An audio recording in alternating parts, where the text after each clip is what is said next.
ਮੇਰੇ ਪਿਆਰੇ ਦੇਸ਼ਵਾਸੀਓ, ਨਮਸਕਾਰ। ਮਨ ਕੀ ਬਾਤ ਵਿੱਚ ਤੁਹਾਡਾ ਸਾਰਿਆਂ ਦਾ ਬਹੁਤ-ਬਹੁਤ ਸਵਾਗਤ ਹੈ।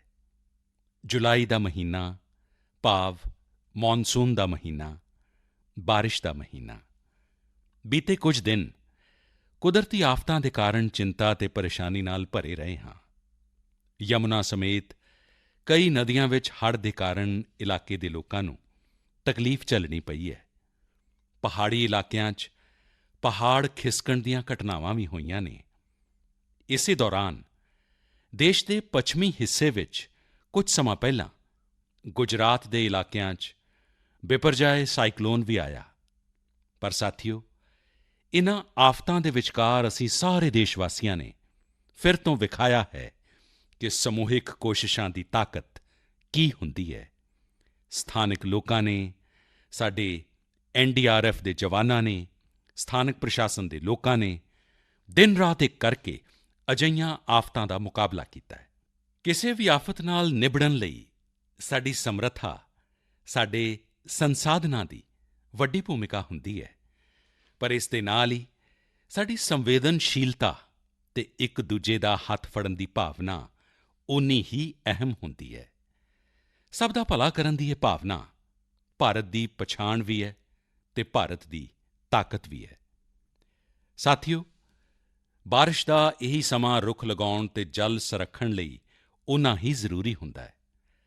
ਆਜ਼ਾਦੀ ਕੇ ਅੰਮ੍ਰਿਤ ਮਹੋਤਸਵ ਦੇ ਦੌਰਾਨ ਬਣੇ 60,000 ਤੋਂ ਜ਼ਿਆਦਾ ਅੰਮ੍ਰਿਤ ਸਰੋਵਰਾਂ ਵਿੱਚ ਵੀ ਰੌਣਕ ਵਧ ਗਈ ਹੈ। ਅਜੇ 50,000 ਤੋਂ ਜ਼ਿਆਦਾ ਅੰਮ੍ਰਿਤ ਸਰੋਵਰਾਂ ਨੂੰ ਬਣਾਉਣ ਦਾ ਕੰਮ ਚੱਲ ਵੀ ਰਿਹਾ ਹੈ। ਸਾਡੇ ਦੇਸ਼ਵਾਸੀ ਪੂਰੀ ਜਾਗਰੂਕਤਾ ਅਤੇ ਜ਼ਿੰਮੇਵਾਰੀ ਨਾਲ ਜਲ ਸੰਰਖਣ ਲਈ ਨਵੀਆਂ-ਨਵੀਆਂ ਕੋਸ਼ਿਸ਼ਾਂ ਕਰ ਰਹੇ ਨੇ। ਤੁਹਾਨੂੰ ਯਾਦ ਹੋਵੇਗਾ ਕਿ ਕੁਝ ਸਮਾਂ ਪਹਿਲਾਂ ਮੈਂ ਐਮਪੀ ਦੇ ਸ਼ਹਡੋਲ ਗਿਆ ਸੀ। ਉੱਥੇ ਮੇਰੀ ਮੁਲਾਕਾਤ ਪਕਰੀਆ ਪਿੰਡ ਦੇ ਆਦਿਵਾਸੀ ਭੈਣ-ਭਰਾਵਾਂ ਨਾਲ ਹੋਈ ਸੀ। ਉੱਥੇ ਹੀ ਮੇਰੀ ਉਨ੍ਹਾਂ ਨਾਲ ਕੁਦਰਤ ਅਤੇ ਪਾਣੀ ਨੂੰ ਬਚਾਉਣ ਲਈ ਚਰਚਾ ਵੀ ਹੋਈ ਸੀ। ਹੁਣੇ ਮੈਨੂੰ ਪਤਾ ਲੱਗਾ ਹੈ ਕਿ ਪਕਰੀਆ ਪਿੰਡ ਦੇ ਆਦਿਵਾਸੀ ਭੈਣ-ਭਰਾਵਾਂ ਨੇ ਇਸ ਨੂੰ ਲੈ ਕੇ ਕੰਮ ਵੀ ਸ਼ੁਰੂ ਕਰ ਦਿੱਤਾ ਹੈ। ਇੱਥੇ ਪ੍ਰਸ਼ਾਸਨ ਦੀ ਮਦਦ ਨਾਲ ਲੋਕਾਂ ਨੇ ਤਕਰੀਬਨ 100 ਖੂਹਾਂ ਨੂੰ ਵਾਟਰ ਰੀਚਾਰਜ ਸਿਸਟਮ ਵਿੱਚ ਬਦਲ ਦਿੱਤਾ ਹੈ। ਬਾਰਿਸ਼ ਦਾ ਪਾਣੀ ਹੁਣ ਇਨ੍ਹਾਂ ਖੂਹਾਂ ਵਿੱਚ ਜਾਂਦਾ ਹੈ ਅਤੇ ਖੂਹਾਂ ਵਿੱਚੋਂ ਇਹ ਪਾਣੀ ਜ਼ਮੀਨ ਦੇ ਅੰਦਰ ਚਲਾ ਜਾਂਦਾ ਹੈ। ਇਸ ਨਾਲ ਇਲਾਕੇ ਦਾ ਭੂਮੀ ਜਲ ਪੱਧਰ ਵੀ ਹੌਲੀ-ਹੌਲੀ ਸੁਧਰੇਗਾ।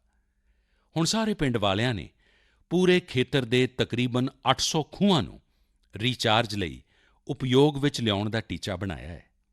ਇੱਦਾਂ ਦੇ ਹੀ ਇੱਕ ਉਤਸ਼ਾਹ ਵਾਲੀ ਖ਼ਬਰ ਯੂਪੀ ਤੋਂ ਆਈ ਹੈ। ਕੁਝ ਦਿਨ ਪਹਿਲਾਂ ਉੱਤਰ ਪ੍ਰਦੇਸ਼ ਵਿੱਚ ਇੱਕ ਦਿਨ ਵਿੱਚ 30 ਕਰੋੜ ਰੁੱਖ ਲਗਾਉਣ ਦਾ ਰਿਕਾਰਡ ਬਣਾਇਆ ਗਿਆ ਹੈ। ਇਸ ਮੁਹਿੰਮ ਦੀ ਸ਼ੁਰੂਆਤ ਰਾਜ ਸਰਕਾਰ ਨੇ ਕੀਤੀ। ਉਸ ਨੂੰ ਪੂਰਾ ਉੱਥੋਂ ਦੇ ਲੋਕਾਂ ਨੇ ਕੀਤਾ। ਅਜਿਹੇ ਯਤਨ ਜਨ ਭਾਗੀਦਾਰੀ ਦੇ ਨਾਲ-ਨਾਲ ਜਨ ਜਾਗਰਣ ਦੇ ਵੀ ਵੱਡੇ ਉਦਾਹਰਣ ਨੇ। ਮੈਂ ਚਾਹੁੰਦਾ ਕਿ ਅਸੀਂ ਸਾਰੇ ਵੀ ਰੁੱਖ ਲਗਾਉਣ ਅਤੇ ਪਾਣੀ ਬਚਾਉਣ ਦੇ ਇਨ੍ਹਾਂ ਯਤਨਾਂ ਦਾ ਹਿੱਸਾ ਬਣੀਏ। ਮੇਰੇ ਪਿਆਰੇ ਦੇਸ਼ਵਾਸੀਓ, ਇਸ ਵੇਲੇ ਸਾਵਣ ਦਾ ਪਵਿੱਤਰ ਮਹੀਨਾ ਚੱਲ ਰਿਹਾ ਹੈ। ਸਦਾ ਸ਼ਿਵ ਮਹਾਦੇਵ ਦੀ ਸਾਧਨਾ ਅਰਾਧਨਾ ਦੇ ਨਾਲ ਹੀ ਸਾਵਣ ਹਰਿਆਲੀ ਅਤੇ ਖੁਸ਼ੀਆਂ ਦੇ ਨਾਲ ਜੁੜਿਆ ਹੁੰਦਾ ਹੈ। ਇਸ ਲਈ ਸਾਵਣ ਦਾ ਅਧਿਆਤਮਿਕ ਦੇ ਨਾਲ ਹੀ ਸੰਸਕ੍ਰਿਤਿਕ ਦ੍ਰਿਸ਼ਟੀਕੋਣ ਤੋਂ ਵੀ ਬਹੁਤ ਮਹੱਤਵ ਰਿਹਾ ਹੈ।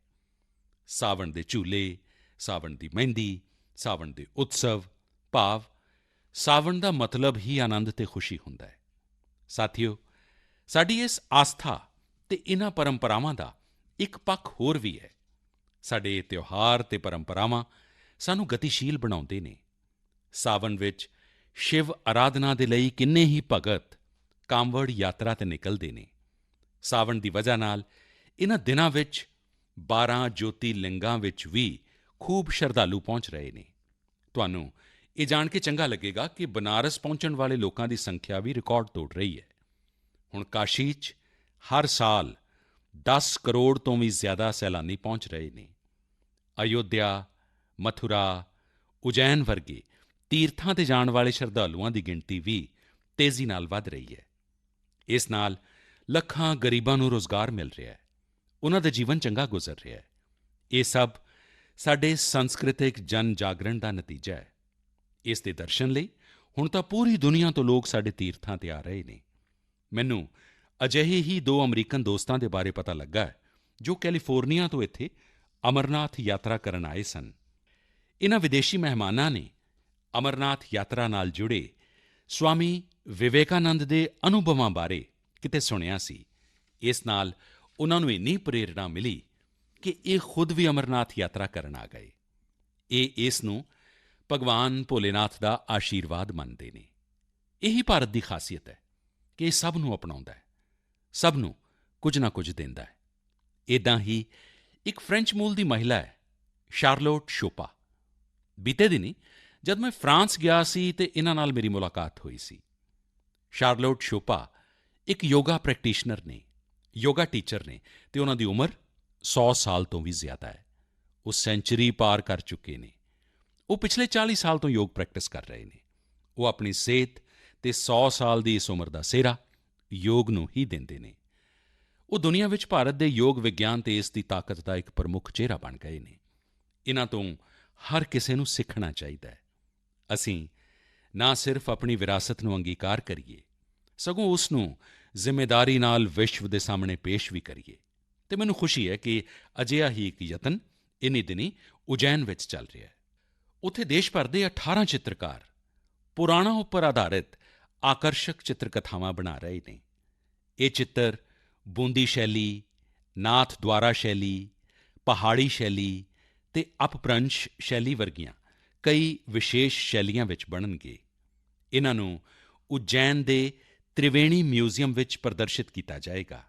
ਭਾਵ ਕੁਝ ਸਮੇਂ ਬਾਅਦ ਜਦੋਂ ਤੁਸੀਂ ਉਜੈਨ ਜਾਓਗੇ ਤਾਂ ਮਹਾਕਾਲ ਮਹਾਲੋਕ ਦੇ ਨਾਲ-ਨਾਲ ਇੱਕ ਹੋਰ ਦੈਵੀ ਸਥਾਨ ਦੇ ਵੀ ਤੁਸੀਂ ਦਰਸ਼ਨ ਕਰ ਸਕੋਗੇ। ਸਾਥੀਓ, ਉਜੈਨ 'ਚ ਬਣ ਰਹੀਆਂ ਇਨ੍ਹਾਂ ਪੇਂਟਿੰਗਸ ਦੀ ਗੱਲ ਕਰਦੇ ਹੋਏ ਮੈਨੂੰ ਇੱਕ ਹੋਰ ਅਨੋਖੀ ਪੇਂਟਿੰਗ ਦੀ ਯਾਦ ਆ ਗਈ ਹੈ। ਇਹ ਪੇਂਟਿੰਗ ਰਾਜਕੋਟ ਦੇ ਇੱਕ ਆਰਟਿਸਟ ਪ੍ਰਭਾਤ ਸਿੰਘ ਮੋਡਭਾਈ ਬਰਹਾਟ ਜੀ ਨੇ ਬਣਾਈ ਸੀ। ਇਹ ਪੇਂਟਿੰਗ ਛਤਰਪਤੀ ਵੀਰ ਸ਼ਿਵਾਜੀ ਮਹਾਰਾਜ ਦੇ ਜੀਵਨ ਦੇ ਇੱਕ ਪ੍ਰਸੰਗ ਉੱਪਰ ਆਧਾਰਿਤ ਸੀ। ਆਰਟਿਸਟ ਪ੍ਰਭਾਤ ਭਾਈ ਨੇ ਦਰਸਾਇਆ ਸੀ ਕਿ ਛਤਰਪਤੀ ਸ਼ਿਵਾਜੀ ਮਹਾਰਾਜ ਰਾਜ ਅਭਿਸ਼ੇਕ ਤੋਂ ਬਾਅਦ ਆਪਣੀ ਕੁਲ ਦੇਵੀ ਤੁਲਜਾ ਮਾਤਾ ਦੇ ਦਰਸ਼ਨ ਕਰਨ ਜਾ ਰਹੇ ਸਨ ਤਾਂ ਉਸ ਸਮੇਂ ਕੀ ਮਾਹੌਲ ਸੀ। ਆਪਣੀਆਂ ਪਰੰਪਰਾਵਾਂ, ਆਪਣੀਆਂ ਵਿਰਾਸਤਾਂ ਨੂੰ ਜਿਉਂਦਾ ਰੱਖਣ ਲਈ ਸਾਨੂੰ ਉਨ੍ਹਾਂ ਨੂੰ ਸਾਂਭਣਾ ਪੈਂਦਾ ਹੈ, ਉਨ੍ਹਾਂ ਨੂੰ ਜੀਣਾ ਪੈਂਦਾ ਹੈ, ਉਨ੍ਹਾਂ ਨੂੰ ਅਗਲੀ ਪੀੜ੍ਹੀ ਨੂੰ ਸਿਖਾਉਣਾ ਪੈਂਦਾ ਹੈ। ਮੈਨੂੰ ਖੁਸ਼ੀ ਹੈ ਕਿ ਅੱਜ ਇਸ ਦਿਸ਼ਾ ਵਿੱਚ ਅਨੇਕਾਂ ਯਤਨ ਹੋ ਰਹੇ ਨੇ। ਮੇਰੇ ਪਿਆਰੇ ਦੇਸ਼ਵਾਸੀਓ, ਕਈ ਵਾਰ ਜਦੋਂ ਅਸੀਂ ਇਕੋਲੋਜੀ, ਫਲੋਰਾ ਫੌਨਾ, ਬਾਇਓਡਾਇਵਰਸਿਟੀ ਵਰਗੇ ਸ਼ਬਦ ਸੁਣਦੇ ਹਾਂ ਤਾਂ ਕੁਝ ਲੋਕਾਂ ਨੂੰ ਲੱਗਦਾ ਹੈ ਕਿ ਇਹ ਤਾਂ ਸਪੈਸ਼ਲਾਈਜ਼ਡ ਸਬਜੈਕਟ ਹੈ, ਇਸ ਨਾਲ ਜੁੜੇ ਐਕਸਪਰਟਸ ਦੇ ਵਿਸ਼ੇ ਨੇ। ਪਰ ਅਜਿਹਾ ਨਹੀਂ ਹੈ। ਜੇਕਰ ਅਸੀਂ ਵਾਕਿਆ ਹੀ ਕੁਦਰਤ ਨੂੰ ਪ੍ਰੇਮ ਕਰਦੇ ਹਾਂ ਤਾਂ ਅਸੀਂ ਆਪਣੇ ਛੋਟੇ-ਛੋਟੇ ਯਤਨਾਂ ਨਾਲ ਵੀ ਬਹੁਤ ਕੁਝ ਕਰ ਸਕਦੇ ਹਾਂ। ਤਾਮਿਲਨਾਡੂ ਵਿੱਚ ਵਾਡਾਵਲੀ ਦੇ ਇੱਕ ਸਾਥੀ ਨੇ ਸੁਰੇਸ਼ ਰਾਘਵਨ ਜੀ। ਰਾਘਵਨ ਜੀ ਨੂੰ ਪੇਂਟਿੰਗ ਦਾ ਸ਼ੌਕ ਹੈ। ਤੁਸੀਂ ਜਾਣਦੇ ਹੋ ਕਿ ਪੇਂਟਿੰਗ ਕਲਾ ਅਤੇ ਕੈਨਵਸ ਨਾਲ ਜੁੜਿਆ ਕੰਮ ਹੈ। ਪਰ ਰਾਘਵਨ ਜੀ ਨੇ ਤੈਅ ਕੀਤਾ ਕਿ ਉਹ ਆਪਣੀ ਪੇਂਟਿੰਗਸ ਦੇ ਜ਼ਰੀਏ ਪੇੜ-ਪੌਦਿਆਂ ਅਤੇ ਜੀਵ-ਜੰਤੂਆਂ ਦੀ ਜਾਣਕਾਰੀ ਨੂੰ ਸਾਂਭਣਗੇ। ਉਹ ਵੱਖ-ਵੱਖ ਫਲੋਰਾ ਅਤੇ ਫੌਨਾ ਦੀ ਪੇਂਟਿੰਗਸ ਬਣਾ ਕੇ ਉਨ੍ਹਾਂ ਨਾਲ ਜੁੜੀ ਜਾਣਕਾਰੀ ਦਾ ਡਾਕੂਮੈਂਟੇਸ਼ਨ ਕਰਦੇ ਨੇ। ਉਹ ਹੁਣ ਤੱਕ ਦਰਜਨਾਂ ਅਜਿਹੀਆਂ ਚਿੜੀਆਂ ਦੀ, ਪਸ਼ੂਆਂ ਦੀ, ਔਰਚਿਡਸ ਦੀ ਪੇਂਟਿੰਗਸ ਬਣਾ ਚੁੱਕੇ ਨੇ ਜੋ ਅਲੋਪ ਹੋਣ ਦੀ ਕਗਾਰ ਉੱਪਰ ਨੇ। ਕਲਾ ਦੇ ਜ਼ਰੀਏ ਕੁਦਰਤ ਦੀ ਸੇਵਾ ਕਰਨ ਦਾ ਇਹ ਉਦਾਹਰਣ ਵਾਕਿਆ ਹੀ ਵਿਲੱਖਣ ਹੈ। ਮੇਰੇ ਪਿਆਰੇ ਦੇਸ਼ਵਾਸੀਓ, ਅੱਜ ਮੈਂ ਤੁਹਾਨੂੰ ਇੱਕ ਹੋਰ ਦਿਲਚਸਪ ਗੱਲ ਦੱਸਣਾ ਚਾਹੁੰਦਾ। ਕੁਝ ਦਿਨ ਪਹਿਲਾਂ ਸੋਸ਼ਲ ਮੀਡੀਆ ਉੱਪਰ ਇੱਕ ਵਿਲੱਖਣ ਕ੍ਰੇਜ਼ ਦਿਸਿਆ। ਅਮਰੀਕਾ ਨੇ ਸਾਨੂੰ 100 ਤੋਂ ਵੀ ਜ਼ਿਆਦਾ ਦੁਰਲੱਭ ਅਤੇ ਪ੍ਰਾਚੀਨ ਕਲਾਕ੍ਰਿਤੀਆਂ ਵਾਪਸ ਕੀਤੀਆਂ ਨੇ। ਇਸ ਖਬਰ ਦੇ ਸਾਹਮਣੇ ਆਉਣ ਤੋਂ ਬਾਅਦ ਸੋਸ਼ਲ ਮੀਡੀਆ ਉੱਪਰ ਇਨ੍ਹਾਂ ਕਲਾਕ੍ਰਿਤੀਆਂ ਨੂੰ ਲੈ ਕੇ ਖੂਬ ਚਰਚਾ ਹੋਈ। ਨੌਜਵਾਨਾਂ ਵਿੱਚ ਆਪਣੀ ਵਿਰਾਸਤ ਦੇ ਪ੍ਰਤੀ ਗੌਰਵ ਦਾ ਭਾਵ ਦਿਸਿਆ। ਭਾਰਤ ਵਾਪਸ ਆਈਆਂ ਇਹ ਕਲਾਕ੍ਰਿਤੀਆਂ 2500 ਸਾਲ ਤੋਂ ਲੈ ਕੇ 250 ਸਾਲ ਤੱਕ ਪੁਰਾਣੀਆਂ ਨੇ। ਤੁਹਾਨੂੰ ਇਹ ਜਾਣ ਕੇ ਖੁਸ਼ੀ ਹੋਏਗੀ ਕਿ ਇਨ੍ਹਾਂ ਦੁਰਲੱਭ ਚੀਜ਼ਾਂ ਦਾ ਨਾਤਾ ਦੇਸ਼ ਦੇ ਵੱਖ-ਵੱਖ ਖੇਤਰਾਂ ਦੇ ਨਾਲ ਹੈ। ਇਹ ਟੈਰਾਕੋਟਾ, ਸਟੋਨ, ਮੈਟਲ ਅਤੇ ਲੱਕੜ ਦੀ ਵਰਤੋਂ ਨਾਲ ਬਣਾਈਆਂ ਗਈਆਂ ਨੇ। ਇਨ੍ਹਾਂ ਵਿੱਚੋਂ ਕੁਝ ਤਾਂ ਅਜਿਹੀਆਂ ਨੇ ਜੋ ਤੁਹਾਨੂੰ ਹੈਰਾਨੀ ਨਾਲ ਭਰ ਦੇਣਗੀਆਂ। ਤੁਸੀਂ ਇਨ੍ਹਾਂ ਨੂੰ ਵੇਖੋਗੇ ਤਾਂ ਵੇਖਦੇ ਹੀ ਰਹਿ ਜਾਓਗੇ। ਇਨ੍ਹਾਂ ਵਿੱਚ 11ਵੀਂ ਸਦੀ ਦਾ ਇੱਕ ਖੂਬਸੂਰਤ ਸੈਂਡਸਟੋਨ ਸਕਲਪਚਰ ਵੀ ਤੁਹਾਨੂੰ ਵੇਖਣ ਨੂੰ ਮਿਲੇਗਾ। ਇਹ ਨ੍ਰਿਤ ਕਰਦੀ ਹੋਈ ਇੱਕ ਅਪਸਰਾ ਦੀ ਕਲਾਕ੍ਰਿਤੀ ਹੈ ਜਿਸ ਦਾ ਨਾਤਾ ਮੱਧ ਪ੍ਰਦੇਸ਼ ਨਾਲ ਹੈ। ਚੋਲ ਯੁੱਗ ਦੀਆਂ ਕਈ ਮੂਰਤੀਆਂ ਵੀ ਇਨ੍ਹਾਂ 'ਚ ਸ਼ਾਮਿਲ ਨੇ। ਦੇਵੀ ਅਤੇ ਭਗਵਾਨ ਮੁਰਗਨ ਦੀਆਂ ਮੂਰਤੀਆਂ ਤਾਂ 12ਵੀਂ ਸਦੀ ਦੀਆਂ ਨੇ ਅਤੇ ਤਮਿਲਨਾਡੂ ਦੀ ਗੌਰਵਸ਼ਾਲੀ ਸੰਸਕ੍ਰਿਤੀ ਨਾਲ ਜੁੜੀਆਂ ਨੇ। ਭਗਵਾਨ ਗਣੇਸ਼ ਦੀ ਕਰੀਬ 1000 ਸਾਲ ਪੁਰਾਣੀ ਕਾਂਸੇ ਦੀ ਮੂਰਤੀ ਵੀ ਭਾਰਤ ਵਾਪਸ ਲੈ ਕੇ ਆਂਦੀ ਗਈ ਹੈ। ਲਲਿਤ ਆਸਨ ਵਿੱਚ ਬੈਠੇ ਉਮਾ ਮਹੇਸ਼ਵਰ ਦੀ ਇੱਕ ਮੂਰਤੀ 11ਵੀਂ ਸਦੀ ਦੀ ਦੱਸੀ ਜਾਂਦੀ ਹੈ, ਜਿਸ ਵਿੱਚ ਉਹ ਦੋਵੇਂ ਨੰਦੀ ਉੱਪਰ ਬੈਠੇ ਨੇ। ਪੱਥਰ ਨਾਲ ਬਣੀਆਂ ਜੈਨ ਤੀਰਥੰਕਰਾਂ ਦੀਆਂ ਦੋ ਮੂਰਤੀਆਂ ਵੀ ਭਾਰਤ ਵਾਪਸ ਆਈਆਂ ਨੇ। ਭਗਵਾਨ ਸੂਰਯ ਦੇਵ ਦੀਆਂ ਦੋ ਮੂਰਤੀਆਂ ਵੀ ਤੁਹਾਡਾ ਮਨ ਮੋਹ ਲੈਣਗੀਆਂ। ਇਨ੍ਹਾਂ ਵਿੱਚੋਂ ਇੱਕ ਸੈਂਡਸਟੋਨ ਨਾਲ ਬਣੀ ਹੈ। ਵਾਪਸ ਕੀਤੀਆਂ ਗਈਆਂ ਇਨ੍ਹਾਂ ਚੀਜ਼ਾਂ ਵਿੱਚ ਲੱਕੜ ਨਾਲ ਬਣਿਆ ਇੱਕ ਪੈਨਲ ਵੀ ਹੈ, ਜੋ ਸਮੁੰਦਰ ਮੰਥਨ ਦੀ ਕਥਾ ਨੂੰ ਸਾਹਮਣੇ ਲਿਆਉਂਦਾ ਹੈ। 16ਵੀਂ-17ਵੀਂ ਸਦੀ ਦੇ ਇਸ ਪੈਨਲ ਦਾ ਸੰਬੰਧ ਦੱਖਣ ਭਾਰਤ ਨਾਲ ਹੈ। ਸਾਥੀਓ, ਇੱਥੇ ਤਾਂ ਮੈਂ ਬਹੁਤ ਹੀ ਘੱਟ ਨਾਮ ਲਏ ਨੇ, ਜਦ ਕਿ ਵੇਖੀਏ ਤਾਂ ਇਹ ਲਿਸਟ ਬਹੁਤ ਲੰਮੀ ਹੈ। ਮੈਂ ਅਮਰੀਕੀ ਸਰਕਾਰ ਦਾ ਧੰਨਵਾਦ ਕਰਨਾ ਚਾਹਾਂਗਾ, ਜਿਨ੍ਹਾਂ ਨੇ ਸਾਡੀ ਇਸ ਬਹੁਮੁੱਲੀ ਵਿਰਾਸਤ ਨੂੰ ਵਾਪਸ ਕੀਤਾ ਹੈ। ਸਾਲ 2016 ਅਤੇ 2021 ਵਿੱਚ ਜਦ ਵੀ ਮੈਂ ਅਮਰੀਕਾ ਦੀ ਯਾਤਰਾ ਕੀਤੀ ਸੀ, ਉਦੋਂ ਵੀ ਕਈ ਕਲਾਕ੍ਰਿਤੀਆਂ ਭਾਰਤ ਨੂੰ ਵਾਪਸ ਕੀਤੀਆਂ ਗਈਆਂ ਸਨ। ਮੈਨੂੰ ਯਕੀਨ ਹੈ ਕਿ ਅਜਿਹੀਆਂ ਕੋਸ਼ਿਸ਼ਾਂ ਨਾਲ ਸਾਡੀਆਂ ਸਾਂਸਕ੍ਰਿਤਿਕ ਵਿਰਾਸਤਾਂ ਦੀ ਚੋਰੀ ਰੋਕਣ ਨੂੰ, ਇਸ ਗੱਲ ਨੂੰ ਲੈ ਕੇ ਦੇਸ਼ ਭਰ ਵਿੱਚ ਜਾਗਰੂਕਤਾ ਵਧੇਗੀ। ਇਸ ਨਾਲ ਸਾਡੀ ਅਮੀਰ ਵਿਰਾਸਤ ਨਾਲ ਦੇਸ਼ ਵਾਸੀਆਂ ਦਾ ਲਗਾਅ ਹੋਰ ਗਹਿਰਾ ਹੋਏਗਾ। ਮੇਰੇ ਪਿਆਰੇ ਦੇਸ਼ਵਾਸੀਓ, ਦੇਵ ਭੂਮੀ ਉੱਤਰਾਖੰਡ ਦੀਆਂ ਕੁਝ ਮਾਤਾਵਾਂ ਅਤੇ ਭੈਣਾਂ ਨੇ ਜੋ ਮੈਨੂੰ ਪੱਤਰ ਲਿਖੇ ਨੇ, ਉਹ ਭਾਵੁਕ ਕਰ ਦੇਣ ਵਾਲੇ ਨੇ। ਉਨ੍ਹਾਂ ਨੇ ਆਪਣੇ ਬੇਟੇ ਨੂੰ, ਆਪਣੇ ਭਰਾ ਨੂੰ ਬਹੁਤ ਸਾਰਾ ਆਸ਼ੀਰਵਾਦ ਦਿੱਤਾ ਹੈ। ਉਨ੍ਹਾਂ ਨੇ ਲਿਖਿਆ ਹੈ ਕਿ ਉਨ੍ਹਾਂ ਨੇ ਕਦੇ ਕਲਪਨਾ ਵੀ ਨਹੀਂ ਕੀਤੀ ਸੀ ਕਿ ਸਾਡੀ ਸਾਂਸਕ੍ਰਿਤਿਕ ਵਿਰਾਸਤ ਰਿਹਾ ਭੋਜ ਪੱਤਰ ਉਨ੍ਹਾਂ ਦੀ ਰੋਜ਼ੀ-ਰੋਟੀ ਦਾ ਸਾਧਨ ਬਣ ਸਕਦਾ ਹੈ। ਤੁਸੀਂ ਸੋਚ ਰਹੇ ਹੋਵੋਗੇ ਕਿ ਪੂਰਾ ਮਾਮਲਾ ਕੀ ਹੈ। ਸਾਥੀਓ, ਮੈਨੂੰ ਇਹ ਪੱਤਰ ਲਿਖੇ ਨੇ ਚਮੋਲੀ ਜ਼ਿਲ੍ਹੇ ਦੀ ਨੀਤੀ ਮਾਣਾ ਘਾਟੀ ਦੀਆਂ ਮਹਿਲਾਵਾਂ ਨੇ। ਇਹ ਉਹ ਮਹਿਲਾਵਾਂ ਨੇ ਜਿਨ੍ਹਾਂ ਨੇ ਪਿਛਲੇ ਵਰ੍ਹੇ ਅਕਤੂਬਰ ਵਿੱਚ ਮੈਨੂੰ ਭੋਜ ਪੱਤਰ ਉੱਪਰ ਇੱਕ ਵਿਲੱਖਣ ਕਲਾਕ੍ਰਿਤੀ ਭੇਂਟ ਕੀਤੀ ਸੀ। ਇਹ ਤੋਹਫ਼ਾ ਲੈ ਕੇ ਮੈਂ ਵੀ ਬਹੁਤ ਗਦਗਦ ਹੋ ਗਿਆ ਸੀ। ਆਖਿਰਕਾਰ ਸਾਡੇ ਇੱਥੇ ਪ੍ਰਾਚੀਨ ਕਾਲ ਤੋਂ ਸਾਡੇ ਸ਼ਾਸਤਰ ਅਤੇ ਗ੍ਰੰਥ ਇਨ੍ਹਾਂ ਭੋਜ ਪੱਤਰਾਂ ਉੱਪਰ ਸੰਭਾਲੇ ਜਾਂਦੇ ਰਹੇ ਨੇ। ਮਹਾਭਾਰਤ ਵੀ ਤਾਂ ਇਸੇ ਭੋਜ ਪੱਤਰ ਉੱਪਰ ਲਿਖਿਆ ਗਿਆ ਸੀ। ਅੱਜ ਦੇਵ ਭੂਮੀ ਦੀਆਂ ਇਹ ਮਹਿਲਾਵਾਂ ਇਸ ਭੋਜ ਪੱਤਰ ਨਾਲ ਬੇਹੱਦ ਹੀ ਸੋਹਣੀਆਂ-ਸੋਹਣੀਆਂ ਕਲਾਕ੍ਰਿਤੀਆਂ ਅਤੇ ਸਮ੍ਰਿਤੀ ਚਿੰਨ੍ਹ ਬਣਾ ਰਹੀਆਂ ਨੇ। ਮਾਣਾ ਪਿੰਡ ਦੀ ਯਾਤਰਾ ਦੇ ਦੌਰਾਨ ਮੈਂ ਉਨ੍ਹਾਂ ਦੇ ਇਸ ਯੂਨੀਕ ਯਤਨ ਦੀ ਪ੍ਰਸ਼ੰਸਾ ਕੀਤੀ ਸੀ। ਮੈਂ ਦੇਵ ਭੂਮੀ ਆਉਣ ਵਾਲੇ ਸੈਲਾਨੀਆਂ ਨੂੰ ਅਪੀਲ ਕੀਤੀ ਸੀ ਕਿ ਉਹ ਯਾਤਰਾ ਦੇ ਦੌਰਾਨ ਵੱਧ ਤੋਂ ਵੱਧ ਲੋਕਲ ਪ੍ਰੋਡਕਟਸ ਖਰੀਦਣ। ਇਸ ਦਾ ਉੱਥੇ ਬਹੁਤ ਅਸਰ ਹੋਇਆ ਹੈ। ਅੱਜ ਭੋਜ ਪੱਤਰ ਦੇ ਉਤਪਾਦਾਂ ਨੂੰ ਇੱਥੇ ਆਉਣ ਵਾਲੇ ਤੀਰਥ ਯਾਤਰੀ ਕਾਫੀ ਪਸੰਦ ਕਰ ਰਹੇ ਨੇ ਅਤੇ ਇਨ੍ਹਾਂ ਨੂੰ ਚੰਗੀਆਂ ਕੀਮਤਾਂ ਉੱਪਰ ਖਰੀਦ ਵੀ ਰਹੇ ਨੇ। ਭੋਜ ਪੱਤਰ ਦੀ ਇਹ ਪ੍ਰਾਚੀਨ ਵਿਰਾਸਤ ਉੱਤਰਾਖੰਡ ਦੀਆਂ ਮਹਿਲਾਵਾਂ ਦੀ ਜ਼ਿੰਦਗੀ ਵਿੱਚ ਖੁਸ਼ਹਾਲੀ ਦੇ ਨਵੇਂ ਰੰਗ ਭਰ ਰਹੀ ਹੈ। ਮੈਨੂੰ ਇਹ ਜਾਣ ਕੇ ਵੀ ਖੁਸ਼ੀ ਹੋਈ ਹੈ ਕਿ ਭੋਜ ਪੱਤਰ ਦੇ ਨਵੇਂ-ਨਵੇਂ ਪ੍ਰੋਡਕਟ ਬਣਾਉਣ ਲਈ ਰਾਜ ਸਰਕਾਰ ਮਹਿਲਾਵਾਂ ਨੂੰ ਟ੍ਰੇਨਿੰਗ ਵੀ ਦੇ ਰਹੀ ਹੈ। ਰਾਜ ਸਰਕਾਰ ਨੇ ਭੋਜ ਪੱਤਰ ਦੀਆਂ ਦੁਰਲੱਭ ਪ੍ਰਜਾਤੀਆਂ ਨੂੰ ਸਾਂਭਣ ਲਈ ਮੁਹਿੰਮ ਵੀ ਸ਼ੁਰੂ ਕੀਤੀ ਹੈ। ਜਿਨ੍ਹਾਂ ਖੇਤਰਾਂ ਨੂੰ ਕਦੇ ਦੇਸ਼ ਦਾ ਆਖਰੀ ਸਿਰਾ ਮੰਨਿਆ ਜਾਂਦਾ ਸੀ, ਉਨ੍ਹਾਂ ਨੂੰ ਹੁਣ ਦੇਸ਼ ਦਾ ਪਹਿਲਾ ਪਿੰਡ ਮੰਨ ਕੇ ਵਿਕਾਸ ਹੋ ਰਿਹਾ ਹੈ। ਇਹ ਯਤਨ ਆਪਣੀ ਪਰੰਪਰਾ ਅਤੇ ਸੰਸਕ੍ਰਿਤੀ ਨੂੰ ਸਾਂਭਣ ਦੇ ਨਾਲ ਆਰਥਿਕ ਤਰੱਕੀ ਦਾ ਵੀ ਜ਼ਰੀਆ ਬਣ ਰਿਹਾ ਹੈ। ਮੇਰੇ ਪਿਆਰੇ ਦੇਸ਼ਵਾਸੀਓ, ਮਨ ਕੀ ਬਾਤ ਵਿੱਚ ਮੈਨੂੰ ਕਾਫੀ ਗਿਣਤੀ 'ਚ ਅਜਿਹੇ ਪੱਤਰ ਵੀ ਮਿਲੇ ਨੇ ਜੋ ਮਨ ਨੂੰ ਬਹੁਤ ਹੀ ਸੰਤੋਖ ਦਿੰਦੇ ਨੇ। ਇਹ ਚਿੱਠੀ ਉਨ੍ਹਾਂ ਮੁਸਲਿਮ ਮਹਿਲਾਵਾਂ ਨੇ ਲਿਖੀ ਹੈ ਜੋ ਹਾਲ 'ਚ ਹੀ ਹੱਜ ਯਾਤਰਾ ਕਰਕੇ ਆਈਆਂ ਨੇ। ਉਨ੍ਹਾਂ ਦੀ ਇਹ ਯਾਤਰਾ ਕਈ ਅਰਥਾਂ ਵਿੱਚ ਬਹੁਤ ਖਾਸ ਹੈ। ਇਹ ਉਹ ਮਹਿਲਾਵਾਂ ਨੇ ਜਿਨ੍ਹਾਂ ਨੇ ਹੱਜ ਦੀ ਯਾਤਰਾ ਬਿਨਾਂ ਕਿਸੇ ਪੁਰਸ਼ ਸਹਿਯੋਗੀ ਜਾਂ ਮਹਿਰਮ ਦੇ ਬਿਨਾਂ ਪੂਰੀ ਕੀਤੀ ਹੈ ਅਤੇ ਇਹ ਗਿਣਤੀ 150 ਨਹੀਂ, ਸਗੋਂ 4000 ਤੋਂ ਜ਼ਿਆਦਾ ਹੈ। ਇਹ ਇੱਕ ਵੱਡੀ ਤਬਦੀਲੀ ਹੈ। ਪਹਿਲਾਂ ਮੁਸਲਿਮ ਮਹਿਲਾਵਾਂ ਨੂੰ ਬਿਨਾਂ ਮਹਿਰਮ ਹੱਜ ਕਰਨ ਦੀ ਇਜਾਜ਼ਤ ਨਹੀਂ ਸੀ। ਮੈਂ ਮਨ ਕੀ ਬਾਤ ਦੇ ਮਾਧਿਅਮ ਰਾਹੀਂ ਸਾਊਦੀ ਅਰਬ ਸਰਕਾਰ ਦਾ ਵੀ ਦਿਲੋਂ ਧੰਨਵਾਦੀ ਹਾਂ। ਬਿਨਾਂ ਮਹਿਰਮ ਹੱਜ ਉੱਪਰ ਜਾ ਰਹੀਆਂ ਮਹਿਲਾਵਾਂ ਲਈ ਖ਼ਾਸ ਤੌਰ 'ਤੇ ਵੂਮਨ ਕੋਆਰਡੀਨੇਟਰਜ਼ ਦੀ ਨਿਯੁਕਤੀ ਕੀਤੀ ਗਈ ਸੀ।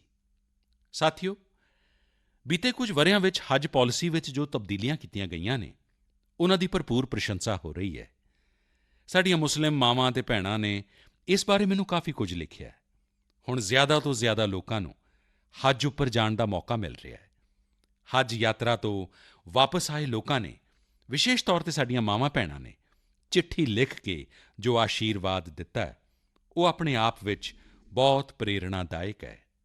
ਮੇਰੇ ਪਿਆਰੇ ਦੇਸ਼ਵਾਸੀਓ, ਜੰਮੂ ਕਸ਼ਮੀਰ ਵਿੱਚ ਮਿਊਜ਼ੀਕਲ ਨਾਈਟਸ ਹੋਣ, ਹਾਈ ਐਲਟੀਟਿਊਡਸ ਵਿੱਚ ਬਾਈਕ ਰੈਲੀਆਂ ਹੋਣ, ਚੰਡੀਗੜ੍ਹ ਦੇ ਲੋਕਲ ਕਲੱਬ ਹੋਣ ਅਤੇ ਪੰਜਾਬ ਵਿੱਚ ਢੇਰ ਸਾਰੇ ਸਪੋਰਟਸ ਗਰੁੱਪ ਹੋਣ, ਇਹ ਸੁਣ ਕੇ ਲੱਗਦਾ ਹੈ ਕਿ ਐਂਟਰਟੇਨਮੈਂਟ ਦੀ ਗੱਲ ਹੋ ਰਹੀ ਹੈ, ਐਡਵੈਂਚਰ ਦੀ ਗੱਲ ਹੋ ਰਹੀ ਹੈ।